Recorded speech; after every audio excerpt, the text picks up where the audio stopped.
University में average checking होती है क्योंकि ये माना जाता है कि अब आप बड़े बन चुके हो, आप थीसिस वगैरह लिखने के लायक हो, तो आपको अपने सब्जेक्ट का बेसिक नॉलेज होनी चाहिए। याद रखो एग्जाम में बीकॉम में न्यूमेरिकल के 2 ही सब्जेक्ट होंगे, बाकी 5 subject. Hello students, how are you all. आज की जो मेरी वीडियो है वो स्पेशली है बीकॉम फर्स्ट ईयर स्टूडेंट्स के लिए। पिछले 13 साल से एज ए कॉमर्स लेक्चरर मैं कॉमर्स के बच्चों को गाइड करता हूँ, टीचिंग करता हूँ, कोचिंग वगैरह सब प्रोवाइड कराता हूँ। लेकिन मैं अक्सर देखता हूँ बीकॉम फर्स्ट ईयर वाले जो स्टूडेंट्स हैं उनमें सबसे ज़्यादा चेंजेस की ज़रूरत है, सबसे ज़्यादा उन्हें गाइड करने की ज़रूरत है। आप जब 12th करते हैं और 12th करके ग्रेजुएशन में आते हैं तो ऐसा होता है जैसे गली से निकलकर हाईवे पे आ चुके हो। जी हाँ दोस्तों, आज मैं जो पॉइंट्स आपको बताने वाला हूँ इन सब पे जरूर नज़र मार लीजिए, ये ज़रूर बातें समझ लीजिए, अदरवाइज आपके मार्क्स कम रह जाएंगे। मैं आपको एक सच बताना चाहता हूँ जो गहरा सच है कि बीकॉम में कॉन्सोलिडेटेड मार्कशीट आपकी बनती है। आपको पता है कि आप चाहे फर्स्ट ईयर में हो, सेकंड ईयर में हो या फाइनल ईयर में हो, आपकी जो मार्कशीट बनेगी वो तीनों की कंबाइन बनेगी। ठीक है, तो जो फर्स्ट ईयर में होते हैं वो इस भ्रम में जीते हैं कि चलो सेकंड ईयर में पढ़ाई कर लेंगे, कोई टेंशन की बात नहीं है, क्या हो गया, अभी तो नया नया है, समझ में भी नहीं आया, 2 साल अभी मेरे पास है। सेकेंड ईयर में सब कुछ डिफरेंट सब टॉपिक्स होते हैं तो वहाँ वैसे ही मार्क्स का थोड़ा प्रॉब्लम रहता है। फाइनल ईयर में सब कुछ पता है कि एमसीक्यूज बेस्ड है, मतलब वहाँ पे आपको एमसीक्यूज क्वेश्चंस मिलते हैं, तो वहाँ पे एक और बड़ा प्रॉब्लम आ जाता है। तो इस कंडीशन को देखते हुए सबसे ज़्यादा जो फ्लैक्चुएशन दिखता है वो फर्स्ट ईयर और फाइनल ईयर में दिखता है नंबर्स का। या तो नंबर बहुत ज़्यादा कम आते हैं या नंबर अच्छे खासे आ जाते हैं as compared to second year. तो अगर आप फर्स्ट ईयर के स्टूडेंट हैं, इस वीडियो को लास्ट तक देखना, जो चीज़ें मैं आपको बताना चाहता हूँ समझना बहुत ज़रूरी है। अक्सर मैं महसूस करता हूँ कि हम जो 11th 12th के एग्जाम्स के साथ कंपेयर कर लेते हैं बीकॉम के एग्जाम्स। तो बीकॉम में कैसे चेकिंग होती है, कैसे हमें लिखना होगा, क्या चीज़ हमें ध्यान रखना है, क्या गलती हम करते हैं नहीं करनी है, वो सारी बातें आज अपनी इस वीडियो में आपको बताने वाला हूँ। चैनल पर नहीं हो चैनल को सब्सक्राइब कर लो क्योंकि ये चैनल बना है ओनली फॉर कॉमर्स स्टूडेंट। पूरे यूट्यूब पर अकेला चैनल है जो केवल और केवल कॉमर्स के बच्चों को मोटिवेट करता है, उन्हें आगे बढ़ने के लिए प्रोत्साहित करता है कि भाई कैसे आप अच्छी जॉब पा सकते हो, एग्जाम में अच्छे मार्क्स ला सकते हो, गवर्नमेंट जॉब अचीव कर सकते हो, किसी को काम की ज़रूरत है वो कैसे पार्ट टाइम काम कर सकता है, हर चीज़ आपके लिए। क्योंकि इस चैनल का बस एक ही मकसद है कि हम कॉमर्स के स्टूडेंट्स की हेल्प कैसे करें।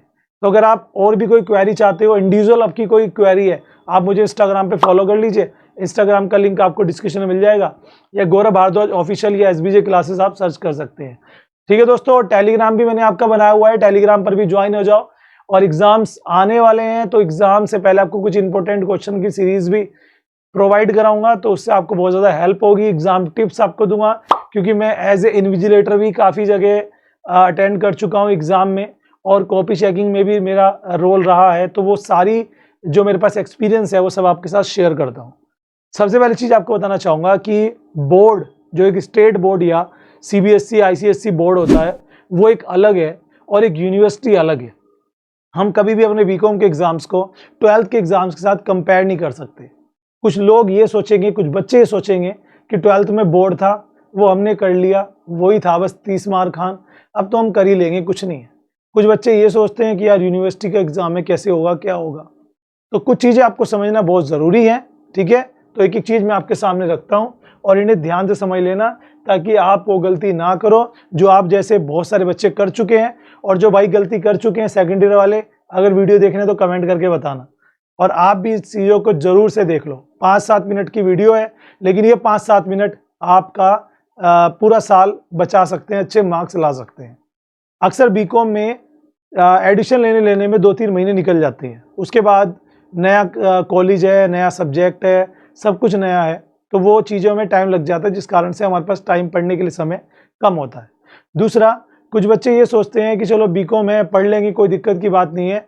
एक चीज़ मैं आपको बता दूं, जो 12th में और 11th में आपके पास न्यूमेरिकल्स थे, बीकॉम में वैसे होते हैं लेकिन डीप होते हैं थोड़ा।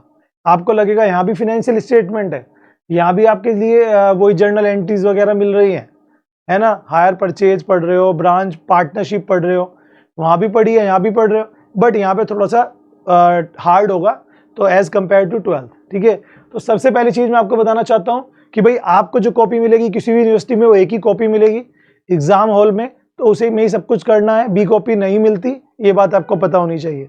दूसरा, चेकिंग लेवल की बात कर लें तो चेकिंग आपकी किस तरह से होती है, मैंने सेकंड पॉइंट भी इसमें ऐड कर देता हूं। जी हाँ, नो स्टेप मार्किंग। अब हमने सीबीएसई से अगर हम पढ़े हैं तो हमें पता होगा कि वहां पे स्टेप मार्किंग होती है। आपको अगर 10 डिमेरिट्स या मेरिट्स या कैरेक्टरिस्टिक्स पूछे हैं तो आपको उतने ही लिखने होंगे। यहाँ पर ऐसा नहीं है। यूनिवर्सिटी में एवरेज चेकिंग होती है क्योंकि ये माना जाता है कि अब आप बड़े बन चुके हो, आप थीसिस वगैरह लिखने के लायक हो, तो आपको अपने सब्जेक्ट का बेसिक नॉलेज होनी चाहिए। तो इसीलिए आपको ध्यान रखें कि जो आपको ये स्टेप मार्किंग पर ध्यान ना दें। चेकिंग क्राइटेरिया बोर्ड से बिल्कुल अलग होता है, फैकल्टीज अपने हिसाब से चेकिंग करते हैं। आपको बस ये चीज़ ध्यान रखना है कि आप जितना अच्छा करके आ सकते हो उतना अच्छा करें एक पर्टिकुलर टाइम में, एक पर्टिकुलर कॉपी के अंदर।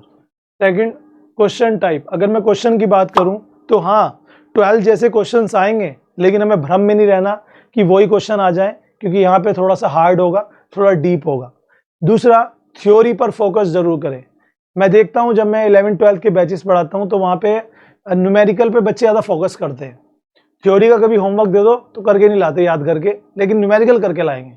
हमें अच्छा लगता है। याद रखो, एग्जाम में बीकॉम में न्यूमेरिकल के 2 ही सब्जेक्ट होंगे, बाकी 5 सब्जेक्ट थ्योरी के होंगे।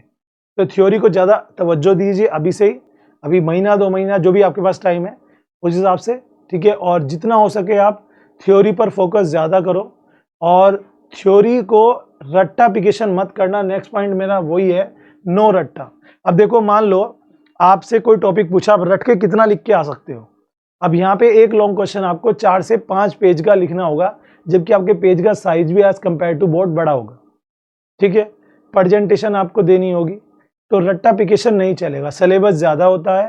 तो मैं आपको कहूँगा कि जो रटने वाले बच्चे हैं वो चीज़ें छोड़ दें, समझे, टॉपिक को समझे, चैप्टर के नेम को समझे, इंट्रो को समझे, हेडिंग्स को समझे, देन उसके बाद अपने व्यू से लिख कर आए। क्योंकि ये बात, मैं जो पहले वाली बात है उसको अब जोड़ता हूँ, जो आपके चेकर्स हैं वो सारा कभी नहीं पढ़ते, ठीक है ना। वो अपने हिसाब से पढ़ते हैं, शुरू का, बीच का, कहीं का भी जो सही लगता है वो कर देते हैं। तो इस चीज़ का ध्यान रखें, रट्टाफिकेशन बिल्कुल नहीं चलेगा। लैक ऑफ टाइम भी बहुत बड़ी चीज़ है ध्यान रखने वाली। अक्सर आपको ऐसा लगेगा, पहले 2 एग्जाम में तो लगेगा ही कि आता सब कुछ था लेकिन रह गया। क्यों? क्योंकि वहाँ लिख के आना होता है ज़्यादा, 36 से 38 पेज की कॉपी होती है और लिख के आना होता है वहाँ पर ज़्यादा। ऐसे में लास्ट में क्वेश्चंस रह जाते हैं और नंबर ऑफ क्वेश्चंस भी ज़्यादा होते हैं शॉर्ट्स लॉन्ग में। हम जब पढ़ते थे तो 10 क्वेश्चन शॉर्ट्स होते थे और आपके 4 क्वेश्चंस लॉन्ग होते थे, और एक लॉन्ग क्वेश्चन को 5 पेज पे लिखना होता था, यानी कि 20 पेज तो वो हो गए, प्लस 10 क्वेश्चंस 10 पेज वो हो गए, यानी कि 30 से 35 पेज फिलअप करके आने होते थे। तो मैं आपको यही कहना चाहूँगा, अगर आप एक कॉमर्स के स्टूडेंट हो, बीकॉम फर्स्ट ईयर में हो, इंडिया की किसी भी यूनिवर्सिटी में पढ़ते हो, तो भाई ये सारी चीज़ें नोट कर लो। आपको टाइमिंग का ध्यान रखना है, अपनी स्पीड पे फोकस करो।